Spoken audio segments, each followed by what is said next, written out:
Olá, meus amigos, olá, meus irmãos, a graça e a paz de Jesus seja com todos. Graças a Deus estamos tendo mais essa rica oportunidade de aprender com o nosso Deus, e nosso Deus é bom o tempo todo, Ele é bom, amém? Eu estou bastante rouco, basicamente está faltando voz, mas eu vou tentar falar devagarzinho. Espero que os irmãos tenham paciência, amém? E eu creio que Deus vai falar grandemente aos nossos corações com o entendimento de hoje. Hoje nós vamos estar lendo Apocalipse de número 7, e olha o que a palavra diz, pessoal.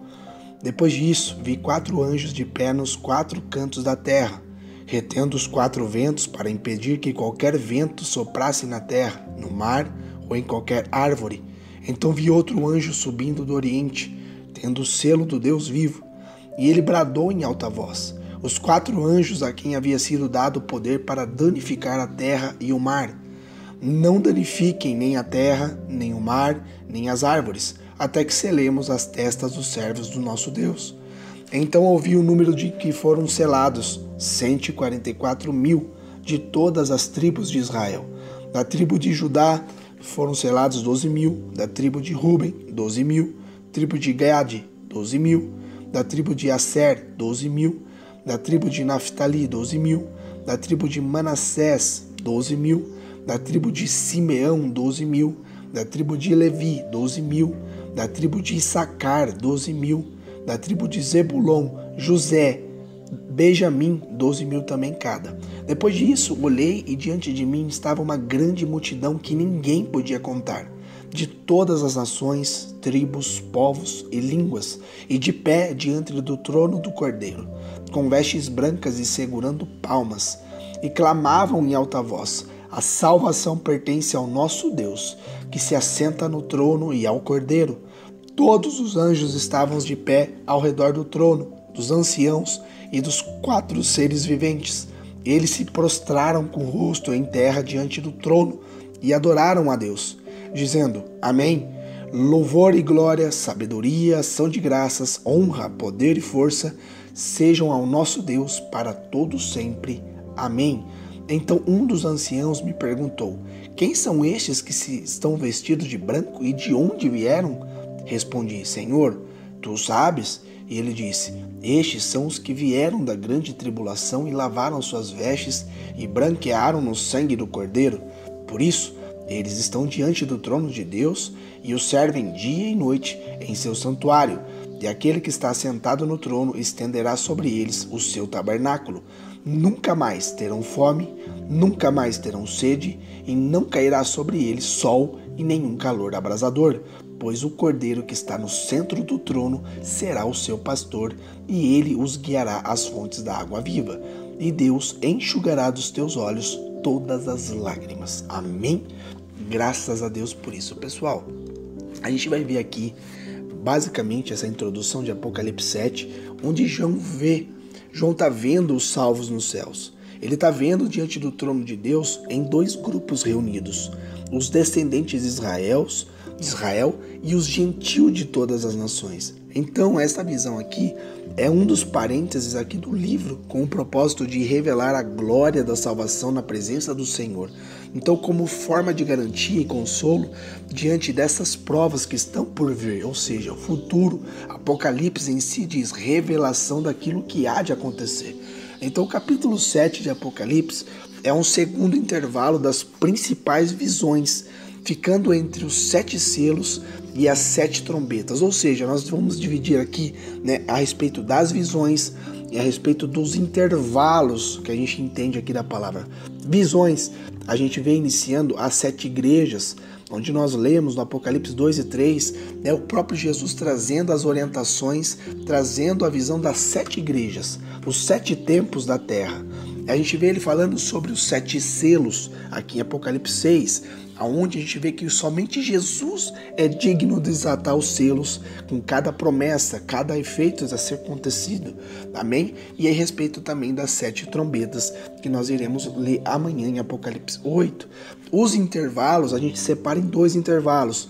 Apocalipse 4, que a gente fala sobre o trono de Deus, e Apocalipse 7, que é hoje que nós estamos lendo, que é sobre os remidos nos céus. Amém? Então esses movimentos da revelação, a gente vê que a mensagem de Apocalipse, ele tem um movimento, né, que ora revela o que aconteceu no céu e ora que se cumpre aqui na terra. No céu a gente vê a apresentação da revelação, Apocalipse 1, a gente vê a respeito do trono de Deus, a glória e a majestade do Deus Todo-Poderoso e de seu Filho Jesus, o Cordeiro, o Leão, em Apocalipse 4, e agora a gente está falando sobre os remidos no céu, o povo que foi resgatado, o povo que foi salvo por Cristo, os remidos no céu, que é Apocalipse 7. Já na terra a gente vê a divisão falando sobre as 7 igrejas, os 7 selos e as 7 trombetas, amém? Então nós vamos falar sobre os remidos dos céus. Ele fala aqui, ênfase sobre os 4 anjos, que é o selo de Deus. A gente vê ele falando sobre os 144 mil selados, que é as 12 tribos de Israel, e a grande multidão, que é o louvor no céu. E quem são estes salvos? São os salvos da grande tribulação. E quem serão os salvos de fato? A gente vai refletir sobre esse capítulo 7, meus amados, aqui de Apocalipse, e entender sobre quem são os remidos do céu.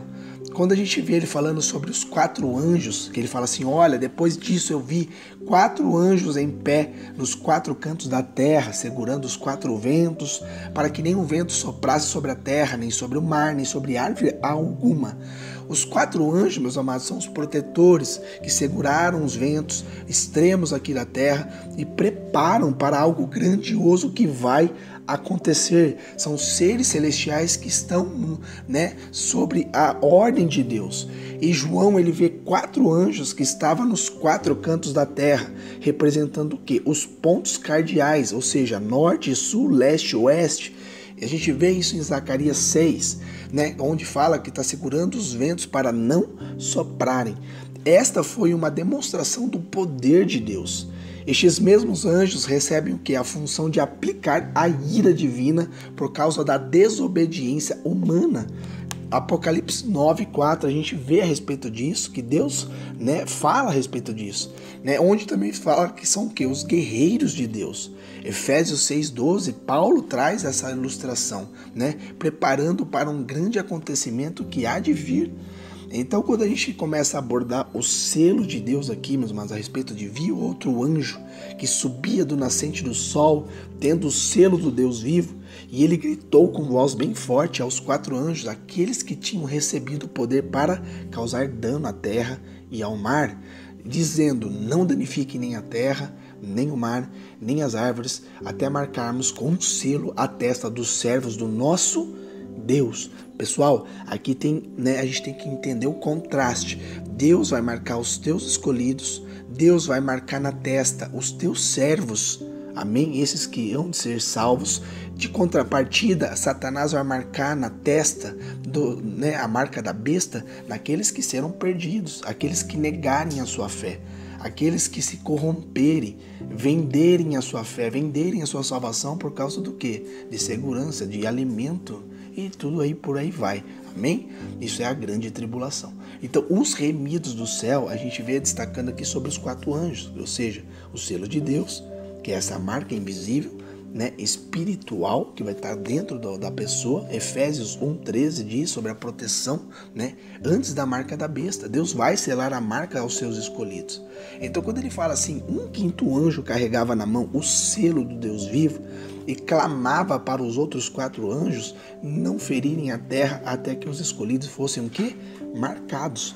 Naquele tempo, o selo era uma marca de propriedade, sendo usada até mesmo em animais e escravos. O sentido deste selo não é físico, mas ele é o que? Ele é espiritual na vida daqueles que serão selados com o Espírito Santo. A gente vê Paulo destacando isso em Efésios, nas cartas de Efésios. O selo tem o sentido de quê? De garantia e proteção. Como a gente já leu em Apocalipse 5, muito tempo antes, Deus mandou o profeta Ezequiel marcar a testa das pessoas que eram fiéis a Deus. Você lê isso em Ezequiel 9.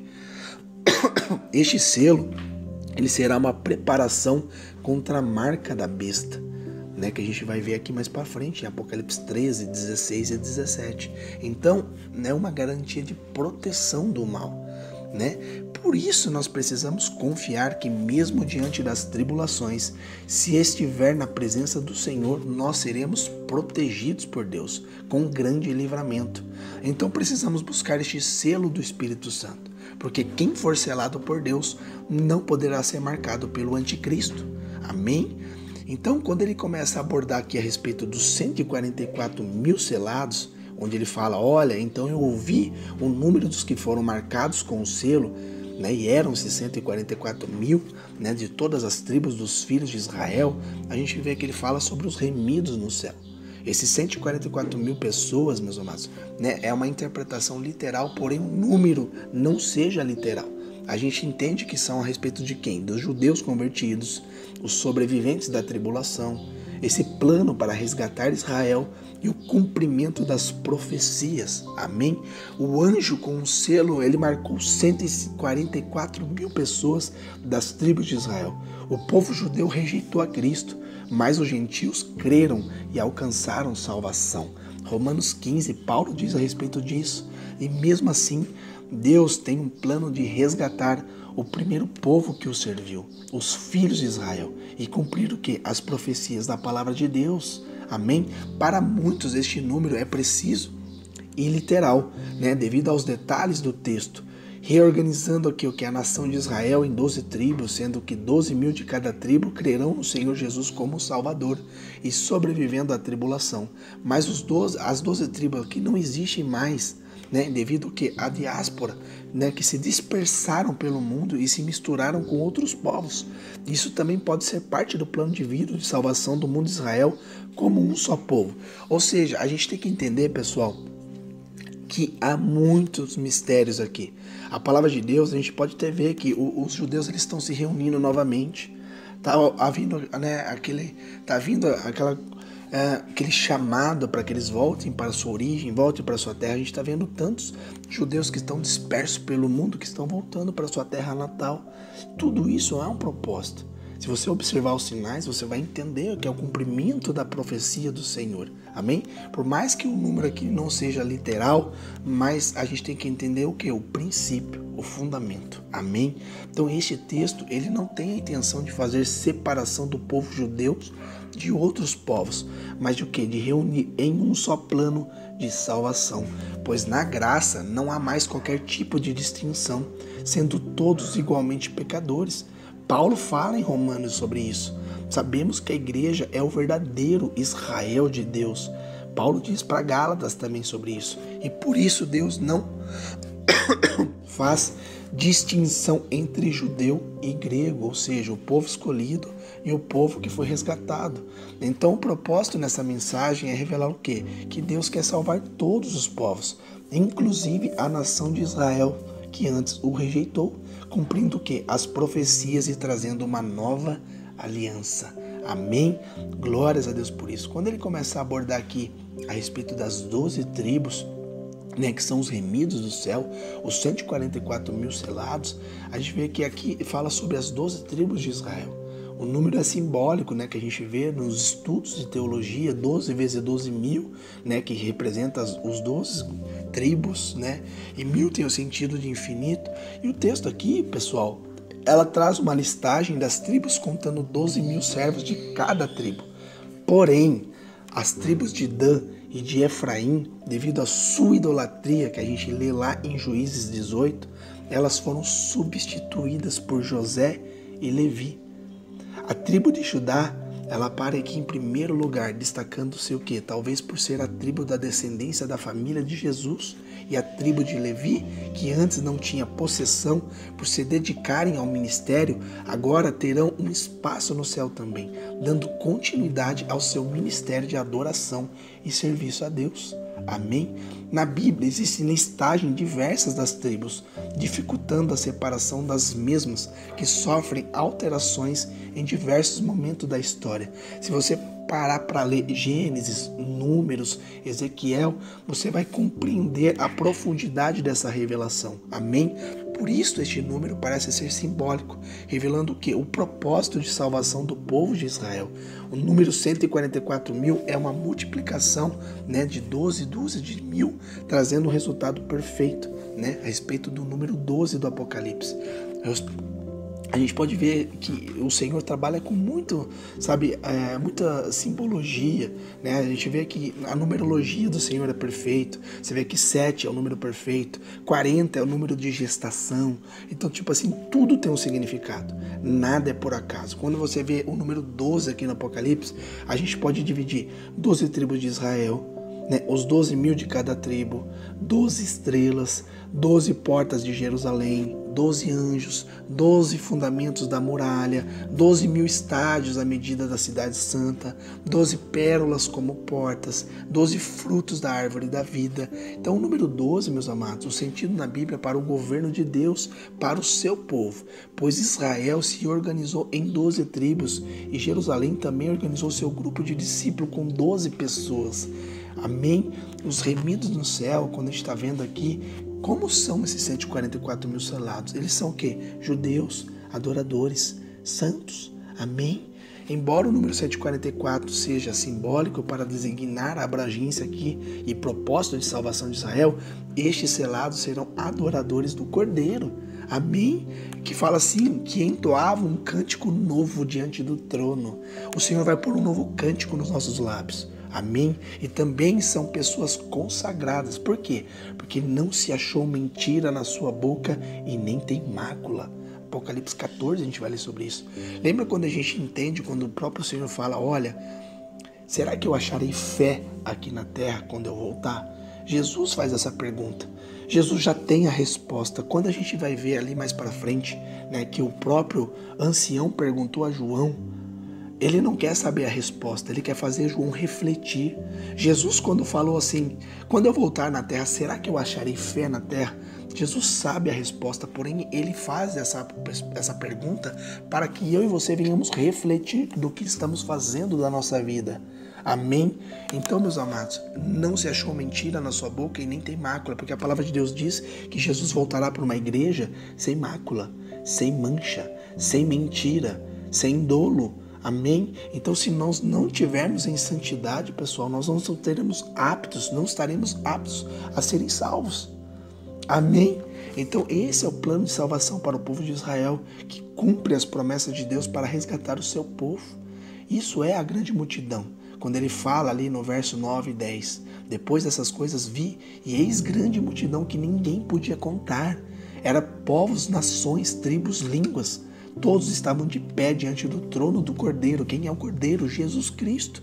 E todos eles estavam vestes brancas, com ramos de palmeira nas mãos, e clamavam com voz forte, dizendo, ao nosso Deus, que está sentado ao trono, e ao Cordeiro pertence o quê? A salvação. Amém? Então essa grande multidão são pessoas de todos os povos, pessoas que foram salvas de todos os tempos. Vestes brancas, que significa o quê? Santidade. Lavado no sangue do Cordeiro, pessoal. Você vê que não é físico que João está escrevendo, é espiritual. Quem que vai ter vestes brancas se limpa ela no sangue? O sangue vai manchar o sangue natural. Porém, o sangue de Cristo, meus amados, no sentido, espiritual, é o que embranquece, é o que deixa o quê? A minha vida, a tua vida, brancas, santidade. Amém? Ramos de palmeira tem um significado de vitória e alegria. Quando a gente via as festas que tinha do tabernáculo, eles sempre estavam com palmas, de palmeira na mão. É isso que é as palmas nas mãos, as palmeiras, que é o significado para eles de vitória e de alegria. Quando Jesus estava vindo montado no jumentinho, eles estavam colocando as folhas de palmeiras no caminho para Jesus, porque é um símbolo de alegria, de vitória para os judeus. Amém? Esse é o louvor ao nosso Deus. Então o cenário do capítulo 7, meus amados, ele muda e se volta aqui para um outro grupo, que agora é uma incontável multidão, formada por quê? Por pessoas de todos os povos e línguas, que foram salvos de todos os tempos, reunidos diante do trono do Cordeiro. Essa multidão, ela está vestida do quê? De branco, como um símbolo de santidade. E eles seguram que ramos de palmeira, que é uma forma de celebrar a alegria por vitórias alcançadas. Todos estão louvando a Deus por sua salvação. Este é o louvor no céu que a gente vê no verso 11 e 12 que a gente acabou de ler, que todos os anjos estavam em pé, rodeando o trono, os anciãos e os 4 seres viventes, e diante do trono se prostraram sobre o seu rosto e adoraram a Deus, dizendo: Amém. O louvor, a glória, a sabedoria e ações de graças. Aqui ele enfatiza, meus amados, a respeito de ação de graça, né? A honra, o poder e a força sejam ao nosso Deus para todos sempre. Amém. Amém, meus amados? Quando a gente vê esse louvor no céu, a gente vê que está ali todos os anjos, todos estão de pé diante do trono, os 24 anciãos, os querubins, todos se prostram em adoração diante do trono.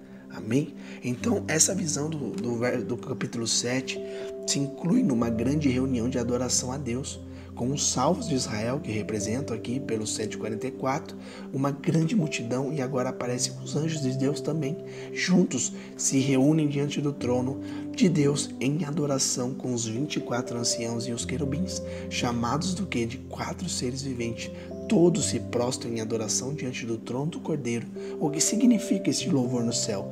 São os salvos diante de Deus em adoração eternamente, junto com seus anjos nos céus. Amém? E quem são estes? Quando a gente lê lá no verso 13, um dos anciãos tomou a palavra e me perguntou: quem são e de onde vieram estes que estão vestidos de branco? Quem são estes? De onde vieram? Por que estão com vestes brancas? Lembra que eu falei para vocês que o ancião já tinha resposta. Ele estava fazendo João refletir.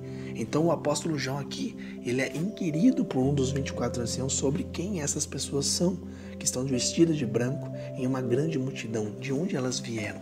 Amém? Esse aqui a gente vê que é a respeito dos salvos, né? Que cada um detalha que o significado é importante. Quando a gente vê aqui a respeito dos salvos da grande tribulação, que a gente lê do 14 ao 17, pessoal, a gente vai ver que quem são esses remidos? São as pessoas que foram salvas da grande tribulação. E é uma multidão inumerável, né? Elas vieram da grande tribulação. Eles se consagram a Deus, que estão diante do trono de Deus. João, ele não se atreve a responder a pergunta do ancião e então tem a resposta correta, que é definindo aqui este grupo inumerável como os salvos da grande tribulação. Então, que será o que? Um período de perseguição dos cristãos nos últimos dias, que a gente vê lá em Mateus 24. São pessoas que se consagraram a Deus diante das lutas que viveram, sendo talvez até mesmo mártires, como a gente vê em Daniel 12, e agora estão diante do trono de Deus em adoração eternamente. Às vezes tem um sentido muito importante na palavra de Deus, meus irmãos. Por isso, este grupo recebe vestes brancas, como símbolo de santificação, que é prometida como novas vestes dos salvos no céu, sendo também um critério de salvação e santificação. Então, os salvos da grande tribulação é aqueles que têm as promessas. O tabernáculo do Cordeiro, ele diz que nunca mais vai ter fome, nunca mais vai ter sede, nunca mais vai ter calor, porque a fonte da água viva é o próprio Deus, aonde não haverá mais choro e nem dor, onde Ele enxugará toda a lágrima do nosso rosto. Ou seja, as velhas coisas tudo ficou para trás, tudo se fez novo, literalmente. Amém? Então, algumas promessas se destacam neste texto destinado ao quê? Aos remidos no céu, passando a estar no tabernáculo do Cordeiro, vivendo para sempre em sua presença, sem nunca mais ter fome ou dor, tendo acesso à fonte da água da vida e sem qualquer choro ou tristeza. Então essa é a mensagem central do Apocalipse 7, que a gente vê: e Deus lhes enxugará dos olhos toda lágrima. Meus amados, esse corpo de cansado que a gente tem, de fadigado que nós temos, essa vida que nós temos de luta, de sacrifícios, sabe, de esforços, meus amados, isso tudo o Senhor enxugará. Isso tudo o Senhor transformará num corpo de glória, onde não haverá mais necessidade, onde a paz e a alegria ela é eterna. Amém? Salvação, perdão e consolo. Estas podem ser as palavras que resumem esse capítulo, com o propósito do quê? De revelar a salvação do céu, o perdão de Deus para os seus filhos e o consolo para todos que choram.